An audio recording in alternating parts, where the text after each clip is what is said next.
একে তো জীবনটা তো চলো, তার উপর আমি মানুষের কাছে হাইটে হাইটে পইতে হইব, যে মানুষের কাছে প্রমাণ করতে হইব যে আমি ভালো। বলেন কি? না ভাই, আমি ভালো না। আমি পেট নেই, আমি খাচ্ছুন নেই, আমি সবচেয়ে খারাপ। দূরে থাক আমার থেকে, আমার কাছে আসার দরকার না, আমার থেকে দূরে থাক, দূরত্ব বজায় রাখ। তোর কাছে যেহেতু আমি খারাপ, আমার থেকে দূরত্ব বজায় রাখ। আমি ভালো হইতে চাই না।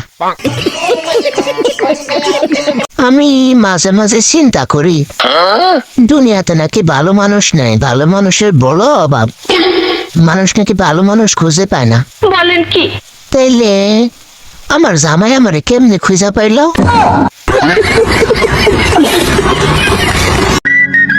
বলছিলাম কি, তোমরা যারা প্রেম নদীতে হাবুডুবু খাচ্ছ, আচ্ছা, নদী থেকে উঠে আসার সময় আমার জন্য কয়টা ইলিশ মাছ নিয়ে এসো।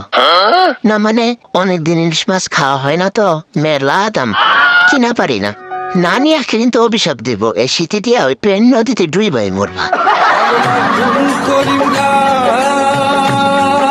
শাশুড়ি আম্মা বলেছিল, বউ হলো ছেঁড়া জুতার মতো, একটা ছেড়ে গেলে নতুন আরেকটা কিনবো, ছেঁড়া জুতা পাল্টে ফেলবো, ফেলে দেবো। বলেন কি? আলহামদুলিল্লাহ, মাশাআল্লাহ, আমার শাশুড়ি আম্মা ছেঁড়া জুতা চলে এসেছে। না মানে তার মেয়ে, তার জামাই ছেঁড়া জুতা পাল্টে নতুন জুতা নিয়ে চলে এসেছে। মাশাআল্লাহ মাশাআল্লাহ। আমি ফাইসা গেছি। কিছু কিছু কুটনি আছে, দেখবেন মাঝে মাঝে আপনার কাছে এসে বলবে, বোন রে আমি তো তোর ভালো চাই, কিন্তু ওরা না তোর ভালো চায় না। বলেন কি? তোর নিয়ে কত সমালোচনা করে, কত বাজে বাজে কথা বলে। তা ওদেরকে তো আমি পরে দেখে নিচ্ছি, তোর আগে কি খবর সেটা বল। তুই যদি আমার এতই ভালো চাস, তা তোর সামনে ওরা আমার বদনাম কি করে করে তুই কিছু বলতে পারিসনি? এরা হলো মুখোশধারী শয়তান, তোমার কাছে এসে অন্যের নামে বদনাম করবে, আবার আরেকজনের কাছে গিয়ে তোমার নামের বদনাম করবে। এমন মানুষদের কখনোই পাত্তা দিবা না। আমি ফাইসা গেছি মাইনকার চিপায়।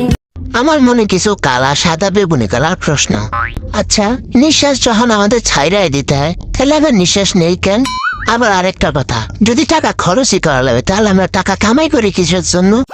তার উপরে আবার টাকা যদি কাগজের হয়, তাহলে আমরা কেন ফকির? আর একটা কথা, যদি রুটি আমরা ছিঁড়ে খেতে হয়, তাহলে রুটি গোল হয় কেন?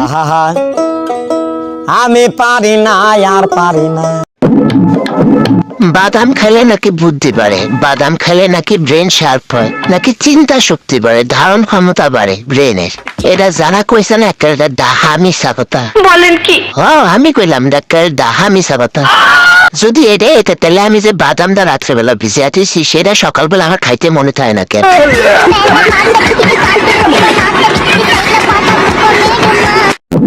কি একটা যোগের মধ্যে আছি রে ভাই, যদি একটু স্মার্ট পোস্ট করি কয় কি বাবারে সে তো ভাব দেখায়, যদি একটু রোমান্টিক পোস্ট করি বাবারে সে তো প্রেমে পড়ছে, যদি একটু স্যাড পোস্ট করি তাইলে মনে করে নিশ্চিত আর জামাই লাভার ঝগড়া লাগছে।